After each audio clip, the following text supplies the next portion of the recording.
I'm meteorologist Rob Gilman. 37 degrees in Marshfield at the weather station WATD. I'm Lenny Rowe, WATD News Time 6:14. Now it's time for Talk Real Estate with Sharon McNamara right here on 959 WATD.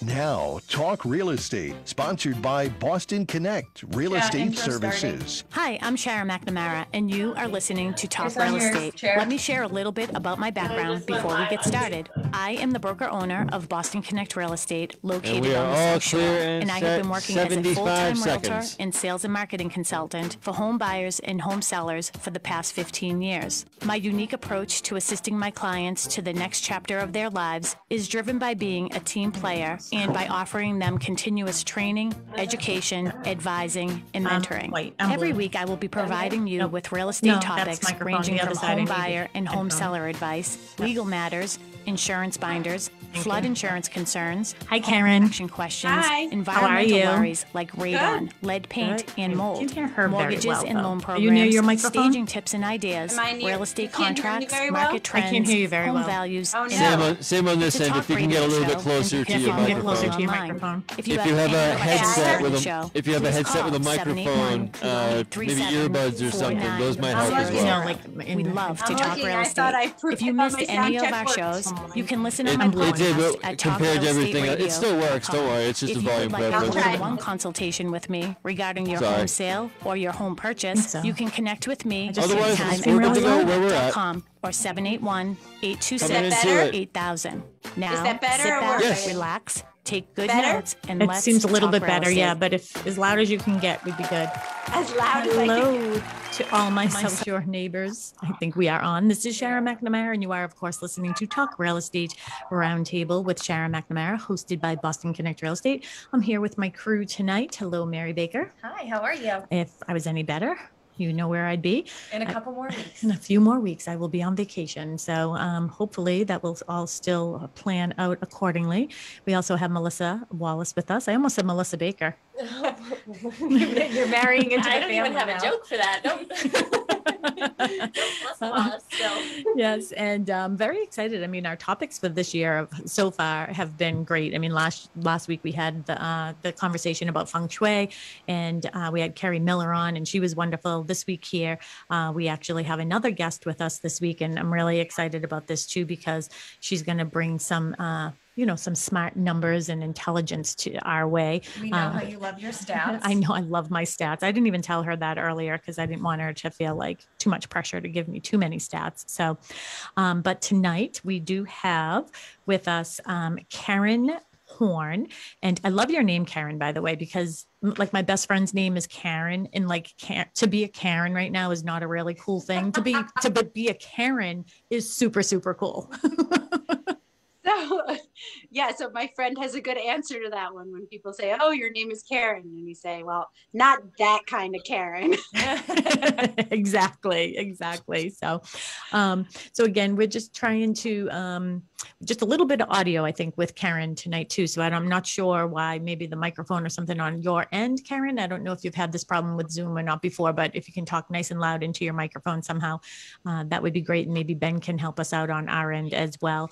But Karen is actually coming to us she is a PhD, and she is also a professor at UMass Boston, so University of Massachusetts, in Boston location. And she also lives in the city. So she brings a lot of insight to us that way. And Karen, I'll let you give a little more bit about your bio and what you do at the school and what you're teaching and all that good stuff. Well, I've been at UMass for almost a decade. And I know that, is this loud enough? Yep, you can keep on going. Okay, great. So I've lived in Dorchester this whole time, and it's been, pretty incredible to watch the city change over the past decade, and also to teach. So, teaching at UMass Boston is really a gift. We have the most diverse student body, so perspectives from all over the state and really all over the world. And we are doing, in my urban economics class, we are using the Zillow data to look at how the housing market has changed in the past year post-COVID.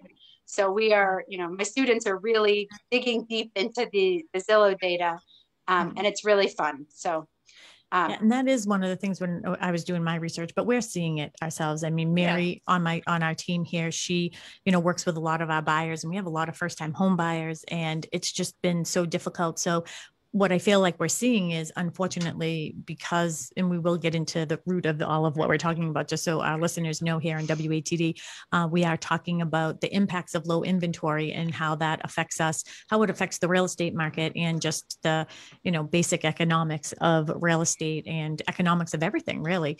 And that's what Karen is going to help us sort of slice up and figure out tonight. But I know, people who, first-time home buyers, lower income people, they're just having a really difficult time. It's almost like a game, you can never win. So why would you want to play? Well, just with that, I think even with the reporting too, it's very much buyers out there are hearing it's a very hard market to be in. It's, multiple offers before you're getting your offers accepted, which is the truth, but it also can be very intimidating and a little nerve-wracking for buyers to even, like you said, jump in and start. It's almost like that "did you cry wolf" type thing. Mm-hmm. Yeah. So Karen, I put right in my agenda here, like, let's just get straight to the facts and what we're hearing online. So are we in a bubble? And why don't you explain to everybody what that actually is and what constitutes? That's the burning question. Are we in a bubble, and is it going to pop? Okay. So I can't predict the future, but what did you had a great word term for yesterday? My big prediction, or bold predictions. My bold prediction is no, we're not in a bubble, but yes, I expect prices to soften this year, right? So just to give, because I didn't know how into data you were, but luckily I did my homework. And so just to give a little bit of context, in the United States as a whole, looking at May of 2020 versus May of 2019, the supply overall in the whole United States declined by 14%. Wow. Right. So that is a huge decline. And focusing just on the metro area that we're in now in Plymouth, that was a decline of 27% from the May of 2019 to May of 2020. So that is just an enormous decline in supply. If I went back 1 year before to look at the change from 2018 to 2019, and in that same time period, 1 year earlier, in the Boston metro area, we saw a 16% increase in the housing, in the number of units for sale.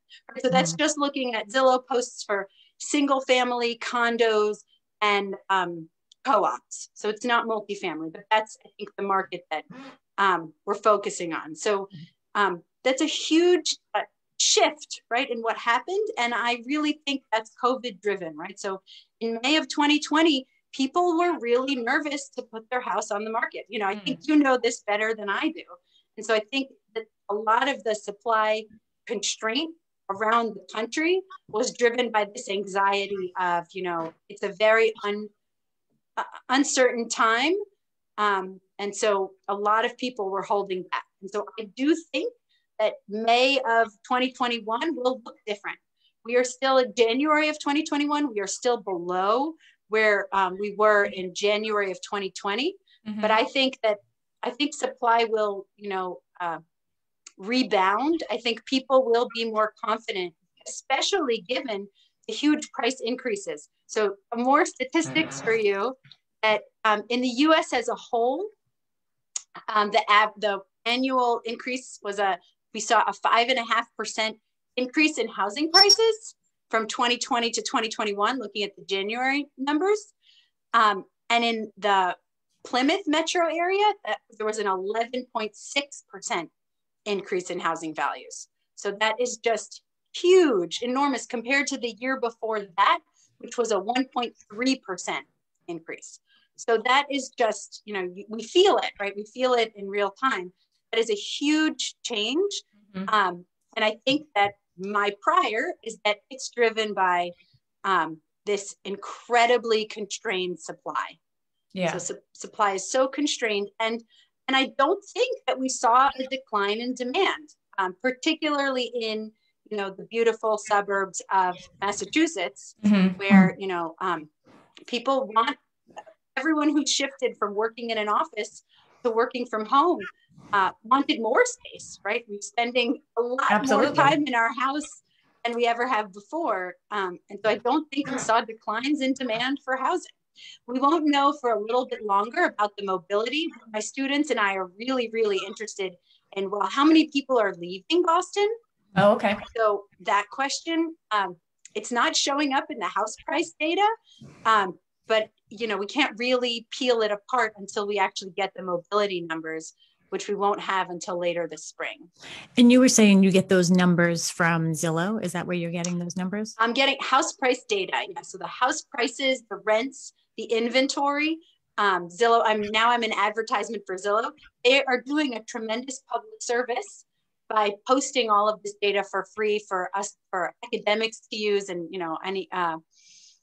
really anyone to look at. And they don't have to, right? It's not required. Yeah. But the mobility numbers come from the census. So there's the annual March supplement to the CPS, I'm not going to remember my acronym correctly. That will have the mobility estimates. And then the 2020 census will hopefully be available by the summer. And that is interesting too. I'm curious, Mary and Melissa, like the way she's looking at her numbers. And so what we're sort of seeing. So from our standpoint, we are definitely seeing people who have decided to leave the city and they're renting out their condos, but the prices and the rents are still very high there. But we've seen those sort of declining in the South End. I was telling you, my daughter and one of our agents, Dustin, it's actually her fiance, they live in the South End, and all around them, you see all the condos going up on the market, but I haven't really seen a huge decline in the prices. There's been a little decline in prices there, but my opinion is I sort of equate that to when these people purchased. So they purchased a couple of years ago when it was higher. Not that the prices were higher, but the value was high. I mean, we were still in one of those markets where things were going in just a hot second. So they were overbidding in the city well before we were on the South Shore. So it's almost like they can't sell for less because they bought so high. Yeah, I think that's very accurate. We are seeing the only places in Massachusetts where we're seeing prices decline are in the, those top markets where just median prices are so extremely high that, it's not that surprising that prices are declining a little bit. And in those, I think there's 3 zip codes in the state that saw a decline in house prices in the last year. And the declines were really small, like, 1%. And they're only in these, in the very center core of Boston. I think it was Fenway and Back Bay that experienced a little bit of a decline. We in house prices. Saw that one of our agents, Mary's boyfriend, Sam, actually had a condo in Fenway, and that declined in price. And the other thing we're also noticing, there's the demographic of the people who are owning the condos in the city, in that Back Bay area, the South End and all of that. A lot of them they could work from home, but they're also in a financial position where they could, leave their condo and go back to wherever they came from. A lot of them are sort of, transient or nomadic from, different states. So they were able to just leave their condos and sort of leave until this all COVID sort of passes us by, and then maybe they'll come back. I've seen some that have put their house on the market, tried to sell it, didn't get the price they wanted, and then decided to just take it off the market, but still move out. So because the rental market still could be pretty good, even if you go home, wherever you go out to California, if you're doing remote work, because there's plenty of people, even we were talking with Casey, there's plenty of people who are working out of state or across the country in all reality, and still keeping their apartments or keeping their houses that are here in the interim. But it is very, very quiet in there for sure. I mean, it's sort of a ghost town. I stayed in there when she went away at the end of the summer, and it was, walking around, it was like, where is everybody? But a lot of sun and a lot of commercial. And I know you're not probably hitting upon that, but a lot of commercial property out there. And what we've come to realize is we don't need even just real estate in itself. We don't need an office everywhere. Like you said, there's Zillow, right? Zillow of the world. I don't even know where they're located. The places we are seeing, this is from national data, I don't have it locally, but the places where we're seeing large declines in housing values are office buildings, right? So we do see in the densest cores in US metro areas, we are seeing large declines in property values of office buildings. And I think that Boston is already responding. Like, I think it was 2 weeks ago in the Globe, they talked about all of these developers that are looking to change their office buildings to lab space, right? Lab space is much more, place dependent. And so I think they're nimble, right? They're changing, they're moving with the times. And I think we will see, I do think that there's going to be a shift in how we work. And I do think we're going to need less office space. I think, our staple tenants are going to reduce how much space they need by 25%, and the city's going to have to adjust. Mm-hmm. In which, again, it has that driving force of, if you don't have to live in the city, you don't have to worry about the commute, why people are going to be leaving, maybe more people leaving the city, coming out to the South Shore. This will actually, and I want to take one of your classes. Can I just please take one of your classes? You offer them online. Yes. I am teaching online right now. Yes, I would absolutely love that. Just to be like a fly on the wall, to listen to it all, because I love it. And this is what we do. But, it's interesting because I was looking at your bio and everything online. And if you think about the people who are leaving the city because they don't have to be there anymore, but they're selling their, 1 million, 2 million plus, condos, then they're moving South Shore. So let's just say now they're choosing Cohasset and Hingham. So the people who usually would be buying in Hingham and Cohasset are being outbid by the people who are leaving the city with more money. So now the people from Hingham and Cohasset, the people who are going to be, in that price range, the 800, 900, they're moving to Hanover and Norwell, right? So now they're being beat out by the people who would normally purchase there. So now we're seeing that demographic moving to Pembroke and Marshfield. So you can actually see how, the economics of it works. It's a ripple effect. So can you give a little insight into that? And am I accurate? Yes, you're 100% accurate. I think that's the normal filtering. You're describing filtering and how people move. There's an estimate of every move that a household makes generates 4 additional moves. It's something absurd like that. So yeah, there is absolute truth to what you're describing. And I think that we're seeing it magnified because of COVID, right? That I think I'm not sure yet who, right? I'm really interested in looking at the people and the overall, the averages of who's moving, where are people moving. But my gut is that people that moved right away were people who were probably going to move anyway. And it sped up the process, right? So it was people who were thinking about it, and then this just, hastened their move. And so I think that, that led to this really, really fast appreciation. And I do think that, the places where people want to move are still going to stay in demand, but I don't expect that the next year will bring the same level of appreciation that we saw in 2020. I don't think we're in a bubble, so I don't expect house prices to decline in Massachusetts, but I don't expect, another year of 10% increases. And, it's interesting too, because the numbers that you're looking at right now, really, what we're seeing, Mary, and when we did our show last year, this time, remember, Melissa, too, we had our own bold predictions and what we were seeing. And we were, the beginning of last year, we had a very mild winter. The Patriots didn't win, so they were out of it soon. So people were out there buying in force, and and then COVID hit us. And then we decided that, hey, let's get into the numbers here. We knew that our numbers for May and June were going to look okay because we were getting things under agreement up until March.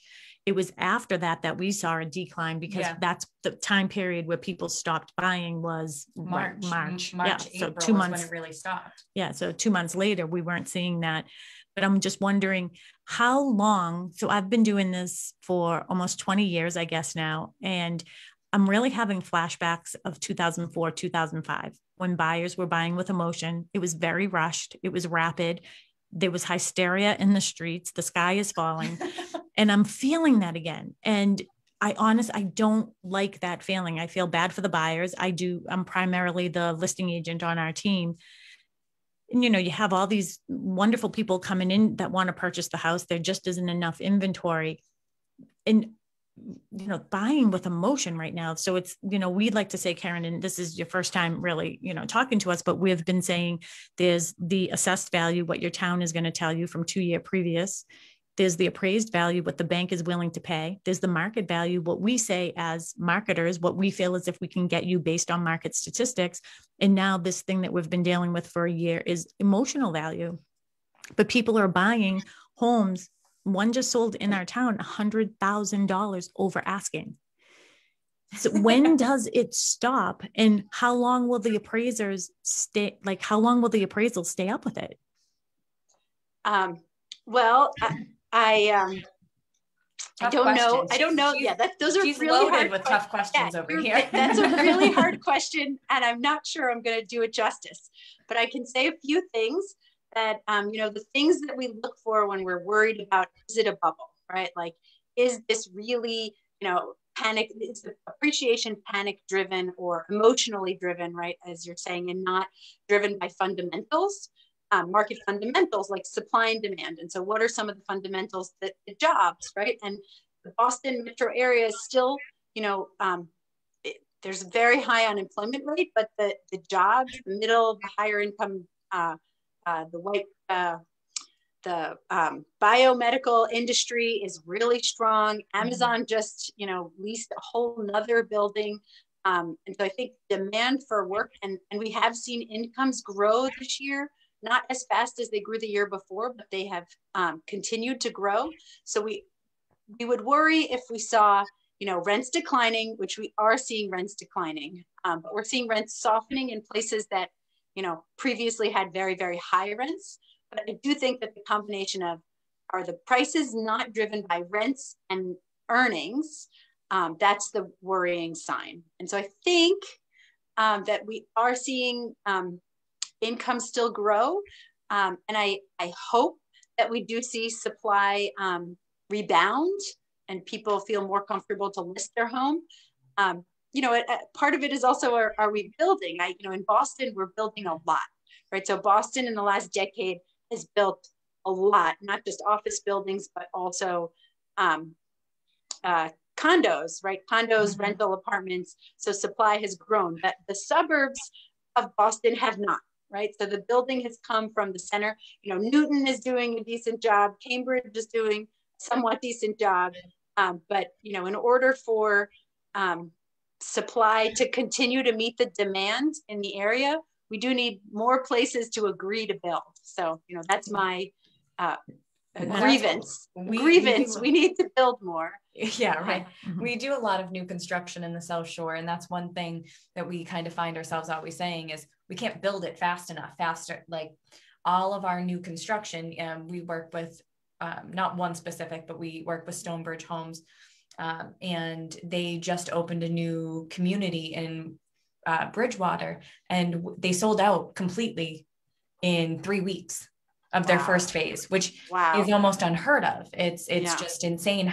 And it's not all people coming from the city, but I think it's people who want new, who don't have the ability to wait for that perfect resale house to come up. So they're kind of say, at least I know I'll have this when it happens. It's going to take 6 to 7 months to get there, but I know I'll have it, and kind of want to lock something in and not be in the rat race of multiple bidding wars and things like that. So new construction is in such high demand right now. And I actually did reach out to our builder and asked him if he could give us a quote, because that's, how can we help solve the problem? And the problem is we can tell clients and sellers, okay, now is the time to sell. And then the response is, where the hell am I going to go? Right? Absolutely. So they have no place to go. So really the people who have positioned themselves, maybe they already have a place, they're snowbirds. They have a place down in Florida. We have a few of those clients. They're in a very, very good position because they can sell, they have some place to go, and they're getting very good value for their house, a very good price for their house. So we need that to happen. But if they don't have any place to go, but that's also, I was talking about low income people and, first time home buyers, but I also believe that it's the right sizers. So a right sizer to me is, it's not a downer. I don't call it downsizing. It's not a downer. It's just your move. It's the right size for you at the right time. Those people don't have any place to go either. Mm-hmm. So they don't have the smaller, they all want one level ranches. Well, it's not cost effective for builders to build a one level ranch because the cost of land, the cost of lumber, that's one of the things that he said right now is the impact on lumber cost right now is averaging them $32,000 more on a new construction home based on lumber, $32,000 per house, more than what we were seeing last year based on COVID and the prices of lumber. And he also said, I asked him if, he's seeing any impact with, the resources that they have for labor and the workforce. And he said, it is at max capacity. So they're in a good place because they've been in the business for a very long time. Stonebridge Homes sold over 800, 900 homes. So they're in a good position with their subs, but you can't find anybody to put an addition on your house or to build another house on a lot. Yeah, if you're the one-off builder. One of the things, this is coming from Boston, right? One of the things Boston did this year is legalize the ADUs, right? So the accessory dwelling units. So there's all of these illegal basement apartments. Oh yeah. That that's a supply. It's an instant supply increase. Yeah, my daughter was in one, not in the basement one, but certainly that second room certainly was not a second room. I don't think you can consider paneling a room. Creative responses to supply increases are needed in this moment. But I don't think I answered, why I don't think it's a bubble or why I don't think this is, driven by people, just the emotional, frenzy of needing a home right now. And I think that the combination of the fact that supply really is lower than it has been in the past and demand is consistent seems to me that it is driven by, and incomes continue to grow, right? So there's more employment here. There's employers continuing to locate here. And so the combination of those things makes me not feel like it's like we're in a bubble. At the moment, if ask me again in a few months, and we'll have you on in 3 months. Yeah, from your ears from your lips to God's ears. Isn't that how that goes? But I think one of the things too, I just sort of lost my train of thought with the people buying into low income. I can't remember where I was going with that. If it is in a bubble or I don't know. So one of the other things too, that's really difficult with new construction, and I had, prompted him with this as well, is, the processes, like you said, the city of Boston allowing for, those apartments and everything, but the processes to, do the engineering, to go through the permitting process, to go through the planning and the zoning and the conservation and all these other departments, it's so slow. That process is it's so slow. So they need to speed that up. And I think the problem we're going to have in some of our smaller towns is, if you think about these boards, I've been on them. I've been on the zoning board. I've been on the planning board. Sometimes you can't even get a quorum. You know what I mean? 3 board members don't show up. So you're postponing it, and I'll see you in another month. Yeah, I'll see you in another month. It's like, no, we have to move a little bit faster in order for us and the builders to catch up with that. So agree with that. Mel, do you want to let all our listeners know what's going on here and how they can find us? We are live on Facebook. So if you follow us on Facebook, we are the McNamara Broker Team. If you're friends with Sharon Costa McNamara, then congratulations, you've made it to the top level. You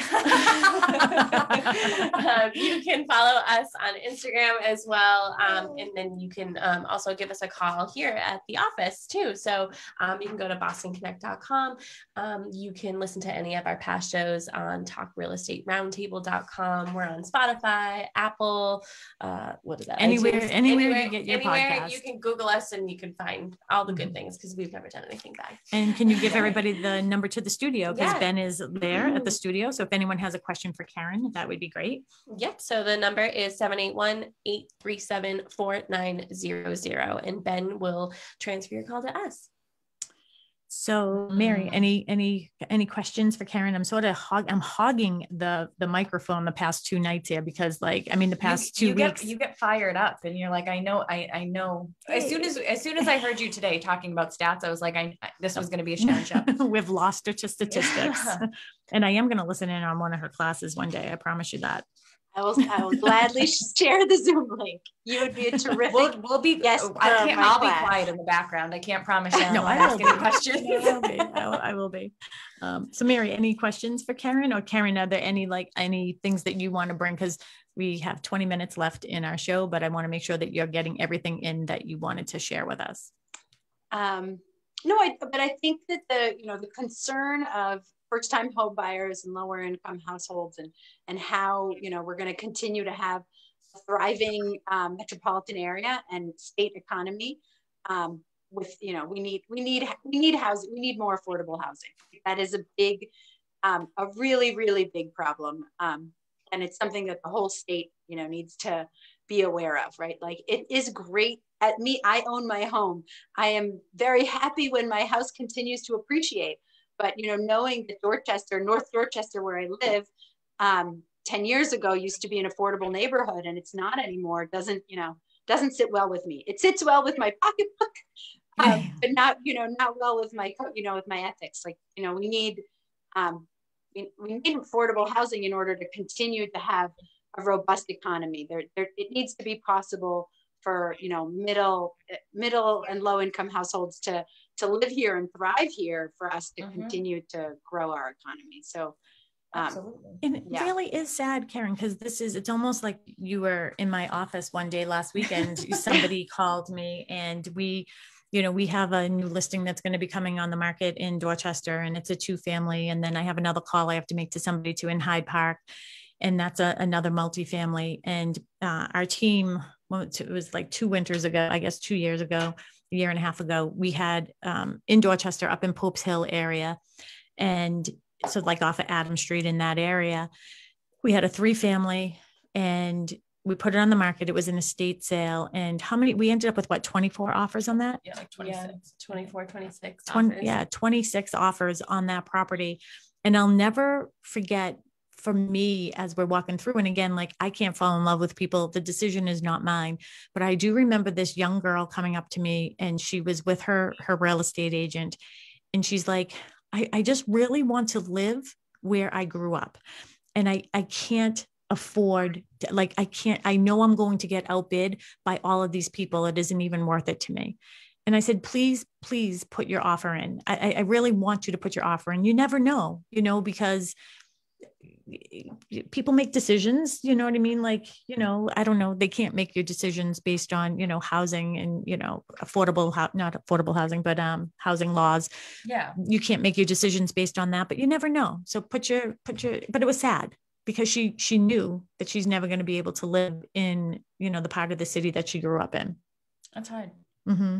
And Boston has just drastically grown over even the past 10 years. It's been even down here the past 5 years in the South Shore has just exponentially grown in average sale price. Which the house we bought was on the market for 12 months before we bought it. Right. That's unheard of. Which is unheard of, right? It's like, there's no such thing as that anymore. Well, it was in really, really bad shape. We did a lot of work, but and also you don't find fixer uppers anymore, right? That it's hard for buyers to even get that opportunity. that it's worth it for the developers to fix them up and flip them. So. So that's one of the things that we should, discuss a little bit too, is like, how can we help our buyers? When, we gave the advice to sellers, if you have someplace to go, right now is the best time. You're going to get, exponentially more than what the market value is on your home, period. Amen. That's just the way it is. One of our agents in the office, had an open house, 3 weeks ago? How many people you helped her? Over 2 days, I think she had over 120 people come through. 120 people come through. It was, the price point was what, $390. $390 was the price point. So under 400. There were so many people. She was one of the homes that the police showed up at because of people parking, illegally in the street just to get in there. People lined up. A single family? It was a single family. A single family for under $500,000. That's hard to come becoming rarer and rarer. And that's a really, really big problem. It really is. And metropolitan area. And I'm just not so sure that we're going to be able to make any change. Well, one of the things is we are starting to see our clients are calling us now. I got 2 calls this week for people who want to start thinking about putting their house on the market. And one of them in particular is very smart because she wants to put her house on the market because she knows that she's going to get so much more for it. And they're just going to put an in-law on the father's house. So, I mean, if I could, I probably would. Yeah, I know. The amount of equity that people have in their houses right now, even in comparison to last year. I mean, think about Trish Flynn. So an agent at our office, she just built a house. They got their house reappraised. What it reappraised at, in comparison to what they purchased for, is significantly more. So there's opportunities there. However, you have to have somewhere to go. Yeah. That's the problem. And Karen, how much impact do you believe, the rise? So we've heard that the interest rates and the mortgage rates are going to be rising. So that's going to be less that the buyers can afford anyways. So do you think that's I don't think interest rates are rising that soon. I don't think the economy is back on, the employment is not back where, the Fed will want it to be before they start raising the rates. Okay. So I don't think it's going to happen, that quickly. I mean, rates are incredibly low right now, historically low. Historically low. Yeah. So, but I don't think that, the federal government just put together, an aid package that's, also unheard of, in size. So I don't think that they're going to turn around and give away that kind of money and then raise interest rates. So, yep. And I think even, for us, we're thinking about the rates rising. They're still historically low, but for somebody, maybe if it was 2.5% and now it's raising to 3.5%, which is still low, 1 point can make a couple $100 difference in their mortgage payment every month. So that's going to bring them down a little bit more, really. But I mean, again, it's still very, very low. In the grand scheme of things, I think it's low, but with our average price point and our sale price going so high and saying, single family houses under $500,000 are really rare to come by.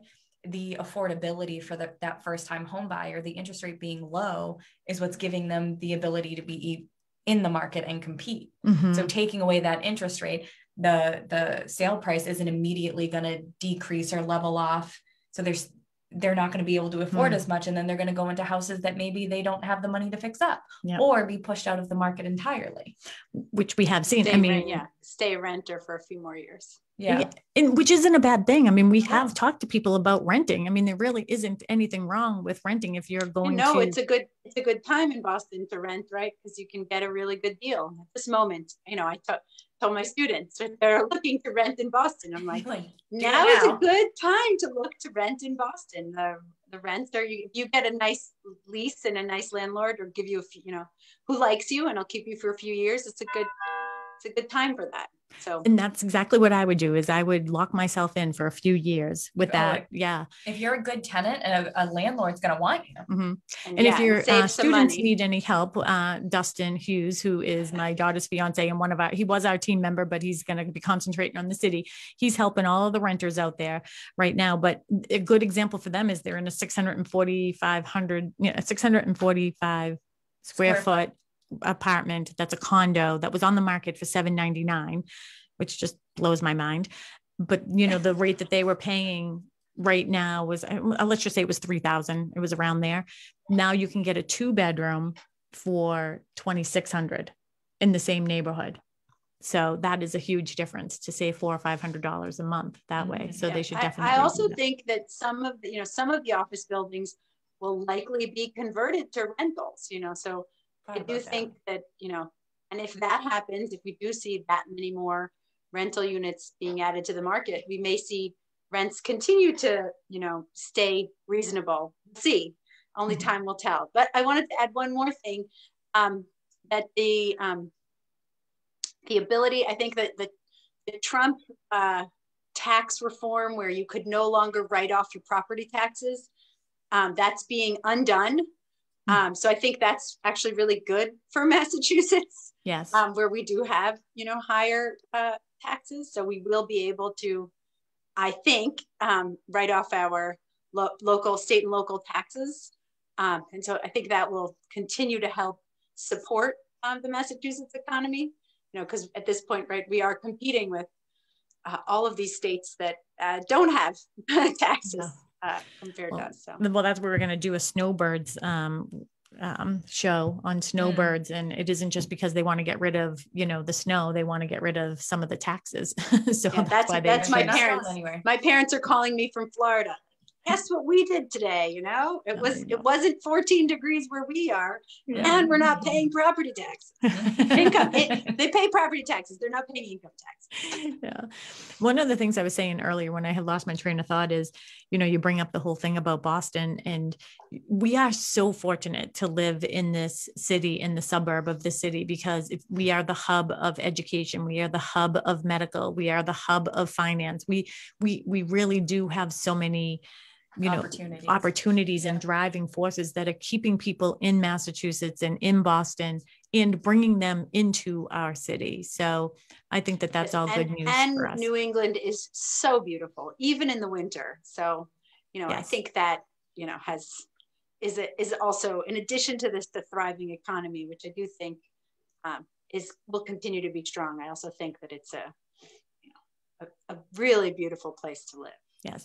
And do you think, I feel, people are starting to get vaccinated now. So I think that there's going to be, some more, the sellers are going to have a little more desire and a little confidence, a little more confidence in putting their house on the market. Do you think that will be a big factor as well? I hope so. I hope so too, because you don't have no idea what it's like doing an open house during COVID. Demographic that's now getting vaccinated. Mm-hmm. Yeah, they might exactly. They might highest have more risk. Yeah, now it's 65 and over are eligible to get vaccinated, and the next month they will be, and can start thinking about what's next when they really couldn't last year.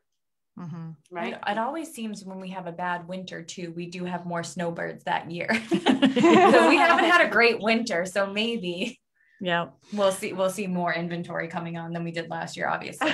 Yeah, we hadn't dealt with a worldwide pandemics in a long time. So 2020 was a unheard of year. Yeah. It was a very, very strange year. And I really hope that 2021 brings more good news. We'll knock on some wood for you. Yeah. There's no place to go but up. That's how I sort of feel. I opened my real estate office, by the way, in 2010. So that was my thought was there's no place to go but up. So, I'm sorry, we just have a few more minutes, Karen. Do you have any final thoughts here for our listeners as we sort of wrap up? No, it was a pleasure to talk to all of you. Thank you for reaching out to me, and good luck to everyone. I really do hope that the housing market does become less painful. In the next year.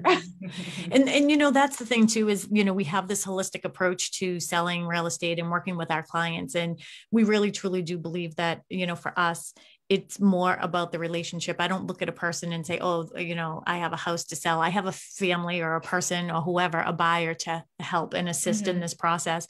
And we're telling our buyers to slow down. Don't be bullied into a bigger offer just because somebody else, that's what they're calling it in Canada, I guess. Kristen Howlett, one of our agents' cousin, said they're called bully offers. So that's a very high offer with no contingencies, and expecting the seller to accept that offer before the open house, so nobody else has a chance at that house.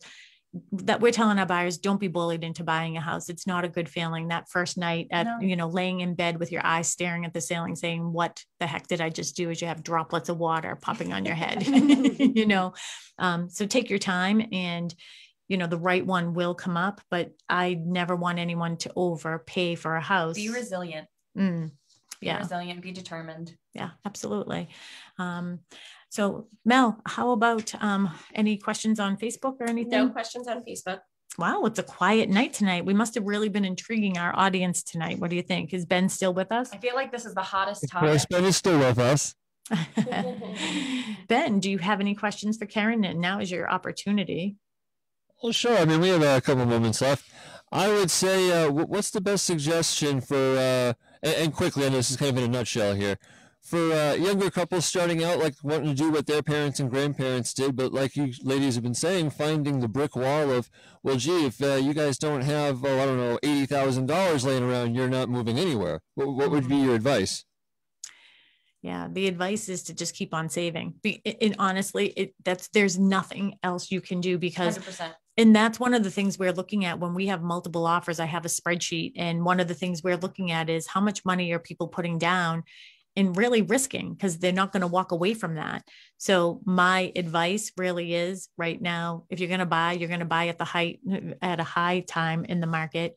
Just continue to save. And, I think that's the best thing that's going to make you the strongest. Absolutely. Get rid of any debt. And I agree with everyone, patience is really a key one right now. So, Well said. Well, thank you again. We had Karen Horn on with us this evening. She is a professor at UMass Boston, and we were so lucky to have you as our guest tonight. I really appreciate all your wisdom, and just let me know when you want me to be a guest in your class, okay? I promise to be a good student. Yeah. All right. Have a good night. Yeah, Bye, everybody. Have a good one. I found these microphones. I don't know if that's us. Like, is it?